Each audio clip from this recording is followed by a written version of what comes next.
Amazing grace, how sweet the sound that 매일 성경 묵상을 돕는 해설 가이드입니다. 안녕하세요. 묵상 코치입니다. 함께 읽고 나눌 말씀은 누가복음 8장 40절에서 56절까지 말씀입니다. 앞의 단락에서 예수님은 자연을 다스리시는 분으로 그리고 귀신을 다스리시는 분으로 묘사되었습니다. 이제 이 단락에서 예수님은 질병을 다스리시고 죽음을 다스리시는 분으로 묘사됩니다. 소위 말하는 샌드위치 구조를 통해 두 이야기가 일관된 주제를 가지고 있음을 보여줍니다. 즉 예수님의 신적 능력을 통해 그가 하나님 나라를 세우는 하나님의 아들이시라는 것을 보여줍니다. 40절에서 42절은 아이로의 딸의 병소식을 들으신 예수님에 대한 내용입니다. 예수님이 이방인 지역으로부터 유대 땅으로 다시 돌아오셨습니다. 이방인들은 예수님을 거절하였으나 본문에서 유대인 무리는 예수님을 환영했습니다. 예수님에 관한 소식이 유대 지역에 상당히 널리 퍼져 있었음을 보여줍니다. 그들은 예수님을 만나 말씀 듣기를 원했고 문제를 해결받기 원했습니다. 그 중에 해당장 아이로라는 사람이 있었습니다. 그는 해당의 지도자로서 율법에 정통한 사람이었으나 자신의 신분이나 학식을 내려놓고 예수님 앞에 엎드립니다. 예수님을 자기 집으로 초대합니다. 하나밖에 없는 딸이 죽어가고 있었기 때문입니다. 이야기는 첫째로 자기 집에 초대했으나 예수님이 집에 들어오시는 것을 거절했던 백부장의 모습을 기억나게 합니다. 백부장의 경우와 달리 예수님은 아이로의 집으로 인도되어 집안에서 직접 그 딸을 살리십니다. 예수님께 집안이든 집 밖이든 그 장소가 중요하지 않았습니다. 믿음을 중요하게 여기셨고 믿음이 있는 곳에서 예수님은 역사하셨습니다. 예수님은 백부장의 믿음을 보셨고 아이로에게 믿음을 강조하셨습니다. 그리고 그들의 기도를 들어주셨습니다.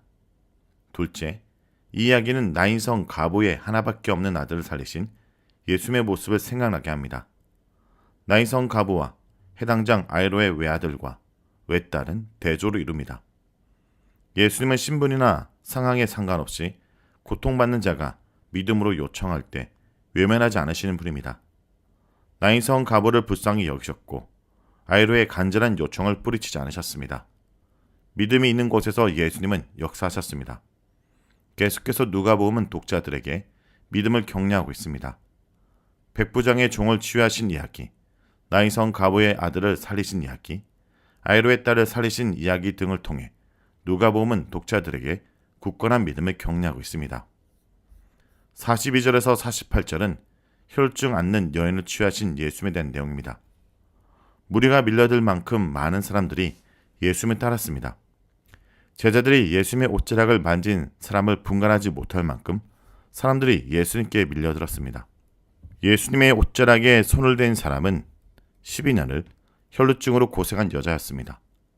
12년 동안 여러 의사를 찾아다니고 별의별 노력을 다했으나 소용이 없었습니다. 육체적 고통 외에 경제적 고통이 있었을 것입니다. 마가복음은 이러한 고통을 더 분명히 밝힙니다. 그러나 이 여자를 더 힘들게 한 것은 육체적, 경제적 고통 외에 사회적, 종교적 고통이었을지 모릅니다. 여인에게서 피가 유출되면 제의적으로 부정했으며 그와 접촉한 사람도 부정했습니다. 따라서 사람들은 그녀와 접촉하는 것을 피했을 것입니다. 그녀는 성전 제사 등 모든 제사에서 소외될 수밖에 없었습니다. 한편 그녀가 예수님의 옷자락을 만지자 병이 즉시 치유되었습니다. 즉시는 예수님의 능력을 강조하는 표현입니다. 누가복음에서 이 표현은 예수님의 치유 사건 때 종종 등장합니다. 특히 이어지는 아이로의 딸을 살리시는 사건에서도 이 표현이 사용되었으니 예수님의 권능으로 사람을 살리시고 치유하신다는 것을 알 수 있습니다. 예수님이 자신에게 선된 자를 찾으신 것은 아마도 그녀의 공개적 고백을 요구하신 것으로 추측됩니다.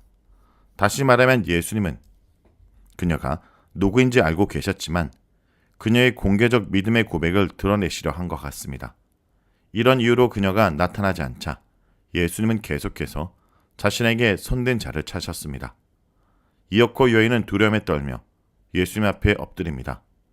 아마도 예수님의 능력을 체험하고 그의 신적 위험에 두려워했던 것 같습니다.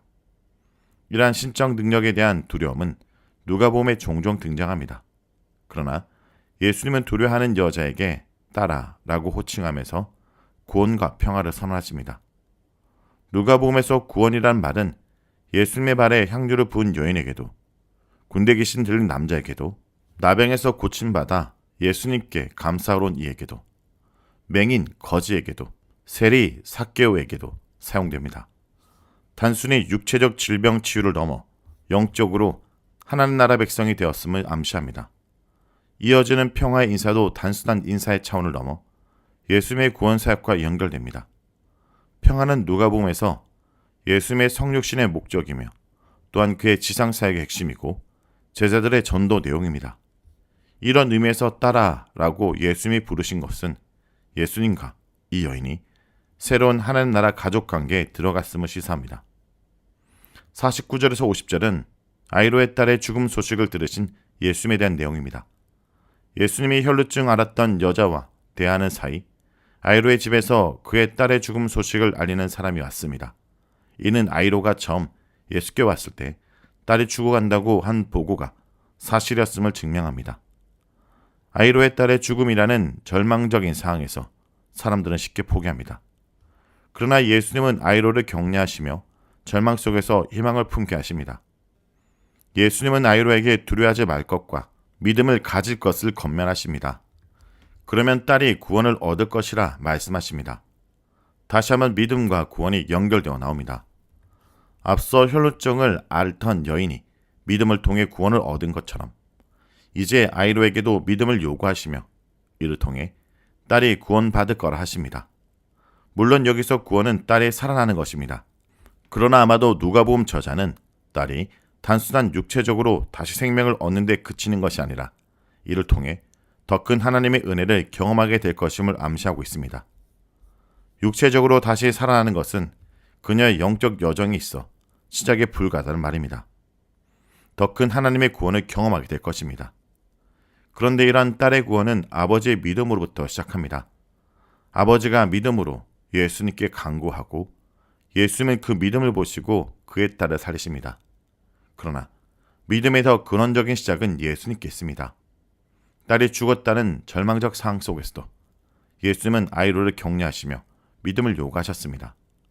그러므로 예수님으로부터 시작해서 아이로 그리고 그의 딸에 이르러 하나님의 구원이 성취됩니다. 51절에서 53절은 아이로의 딸을 살리신 예수님에 대한 내용입니다. 예수님은 아이로의 집에 도착해서 다른 사람들이 기적을 보는 것을 허락하지 않으십니다. 오직 예수님의 세 제자와 아이의 부모만 기적의 현장을 볼 수 있었습니다. 이는 결국 56절의 내용과 이어집니다. 예수님은 아이로의 딸을 살리신 후 아무에게도 알리지 말라 하셨습니다. 기적을 행하신 후 계속해서 아무에게도 이르지 말라 하십니다.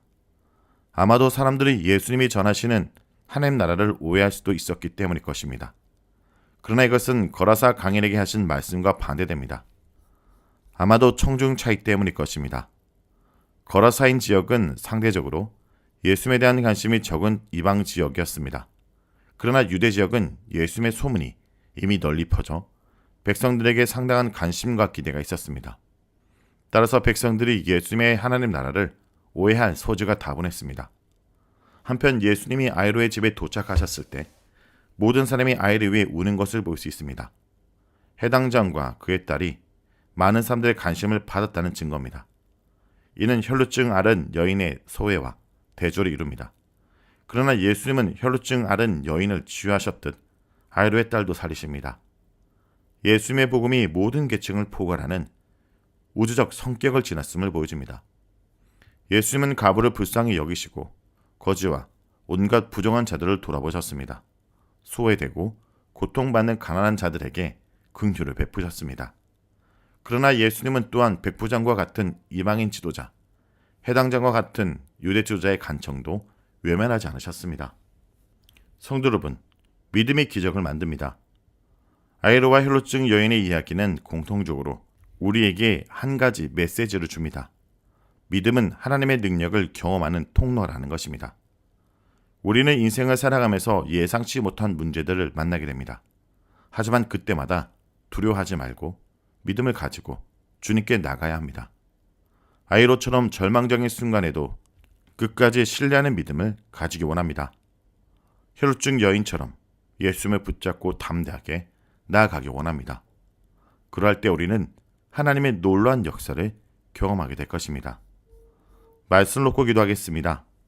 하나님 아버지, 우리 삶 속에 많은 문제와 한계를 경험할 때가 있습니다. 때로는 절망하고 낙심하지만 오늘 말씀처럼 우리가 주님을 더욱 신뢰하게 하여 주시옵소서. 아이로처럼 우리의 문제를 주님께 맡기고 끝까지 기다리는 믿음을 주옵소서. 혈루증 여인처럼 담대하게 주님을 붙잡고 나아가는 믿음을 허락하여 주옵소서. 우리가 우리의 한계를 바라보지 않고 전능하신 주님을 바라보며 나아가도록 도와주옵소서. 예수님의 이름으로 기도합니다.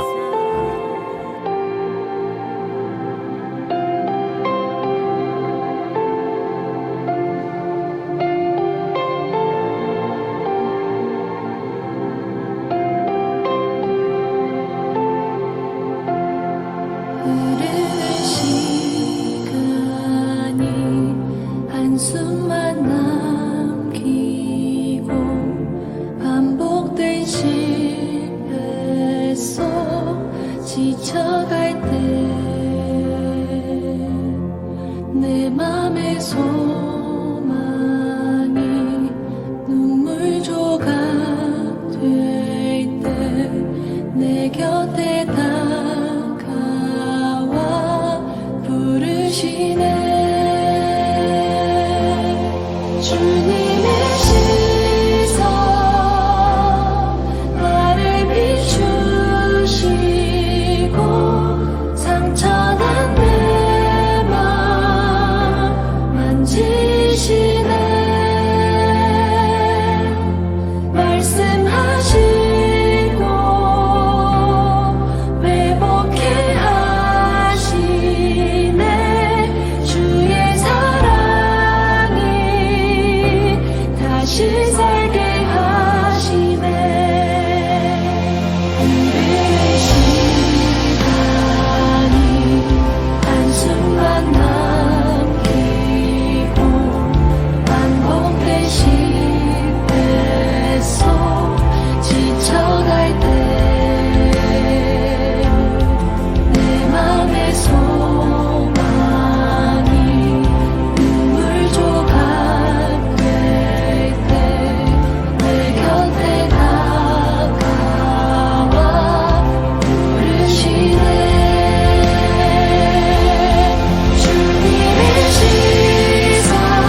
다시